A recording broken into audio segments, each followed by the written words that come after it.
J'étais complètement paralysée. Ma respiration était saccadée, suspendue entre hésitation et résignation. Sa présence derrière moi était constante, immuable, me guidant sans urgence. J'ai ravalé un son qui n'était pas de la douleur, juste une intensité inhabituelle après tant d'années de silence. Il persistait, chaud et envahissant, mais pas assez pour me faire m'arrêter. Je me suis de nouveau abandonnée à l'instant.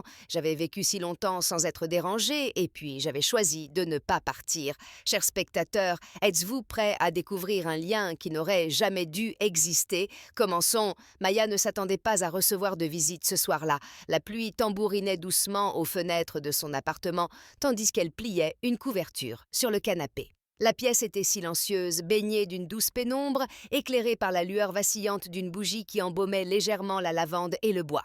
C'était le genre de soirée qu'elle aimait, un thé lui réchauffait les mains, un vieux film était en pause sur l'écran et personne ne lui demandait rien, puis son téléphone vibra. C'était Aïcha, son amie de fac, désormais coincée à faire des gardes interminables à l'hôpital. Elle ne se parlait presque plus, juste quelques textos de temps en temps pour se rappeler qu'elles existaient encore. « Je suis coincée sur un double service », disait le message. « Zayn est dans le coin, mais ses plans sont tombés à l'eau. Il pourrait attendre chez toi un moment. Il n'a rien d'autre à faire ce soir. » Maya cligna des yeux. La dernière fois qu'elle l'avait vu, c'était un adolescent discret, toujours en retrait des conversations. Pourtant, il répondit sans hésiter. « Bien sûr, envoie-le-moi. » 30 minutes plus tard, la sonnette retentit. Maya ouvrit la porte avec un sourire poli et marqua une pause. La personne qui se tenait là n'était pas le garçon dont elle se souvenait.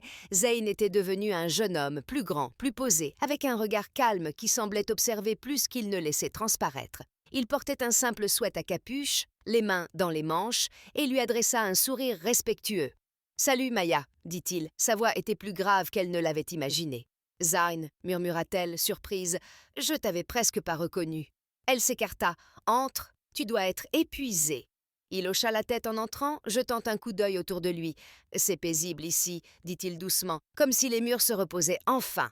Elle sourit. C'est une façon de le décrire. Ils s'assirent sur le canapé, elle lui proposa du thé qu'il accepta, et bientôt le film reprit. Il avait déjà commencé, mais cela lui importait peu. Au début, Mia était consciente de tout, sa posture, la distance entre eux, les années qui séparaient de leur vie. Il était plus âgé. C'était quelqu'un qu'elle avait connu à une autre époque. Pourtant, quelque chose dans son immobilité, dans la façon dont il la fixait sans distraction, la troublait d'une manière étrange, pas désagréable. « Je l'aime bien », murmura Zayn. « Il a l'air sincère, c'est pour ça que je l'aime bien », répondit Maya. « Il n'est pas pressé, il laisse les choses se faire. » Il se tourna légèrement vers elle. « Toi aussi !» Elle cligna des yeux. « Que veux-tu dire?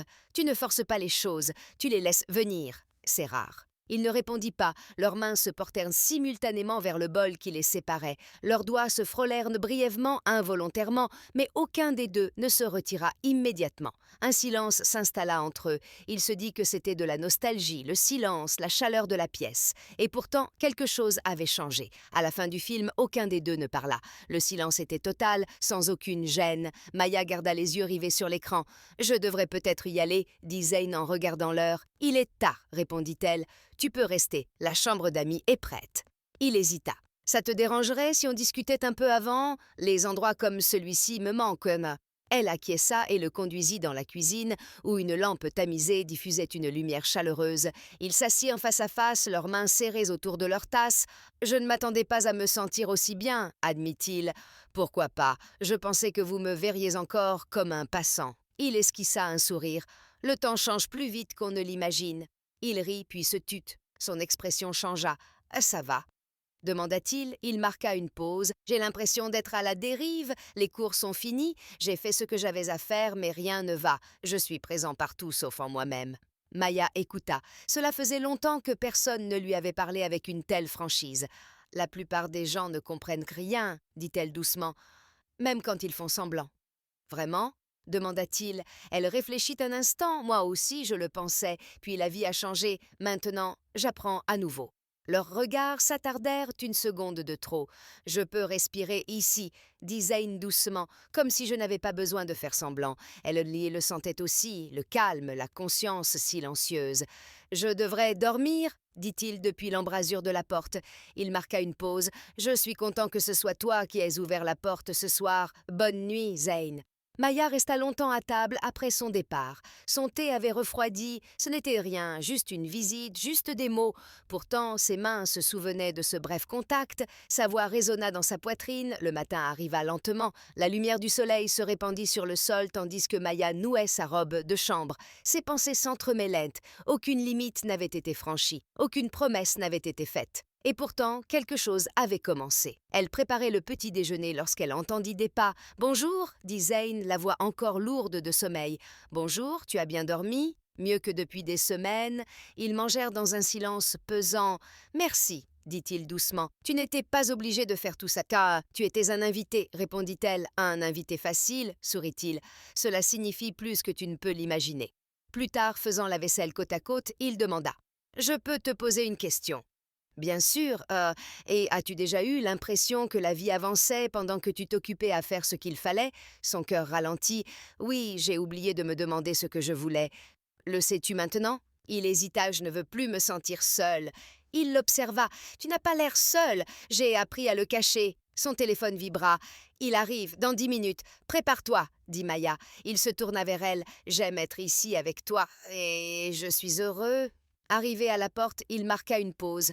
Pourrais-je repasser un de ces jours, juste pour discuter? Elle croisa son regard. Oui, avec plaisir.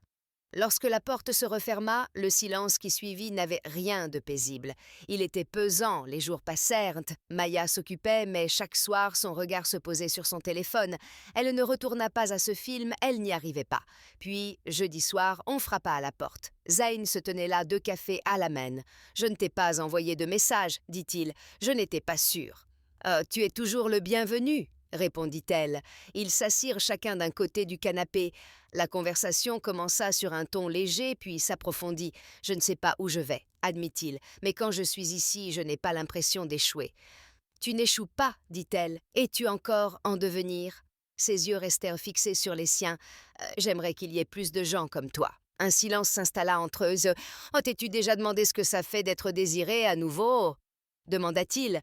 Mia eut un hoquet plus prononcé que je ne l'aurais admis à voix haute. Il se pencha légèrement en avant avec prudence. « Je n'ai jamais ressenti une telle attirance. Ce n'est pas une question de timing, c'est toi. »« On ne devrait pas, » murmura-t-il. « Je sais, » répondit-il doucement. « Mais faire semblant, c'est pire. » Il posa sa main près de la sienne sans la serrer. Maya ne bougea pas. « À vous sept, mes chers spectateurs, si vous aviez déjà proposé à quelqu'un quelque chose que vous pensiez impossible, comment vous sentiriez-vous au moment où cette personne vous regarderait dans les yeux et dirait « Oui » en silence? Dites-le moi dans les commentaires. J'ai vraiment envie de savoir ce que vous en pensez. Si cette histoire vous a touché, cliquez sur « J'aime », partagez-la avec quelqu'un qui a besoin de ressentir cela et n'oubliez pas de vous abonner et d'activer les notifications car la prochaine histoire pourrait bien être celle qui changera tout pour vous. Merci de m'avoir suivi. À bientôt.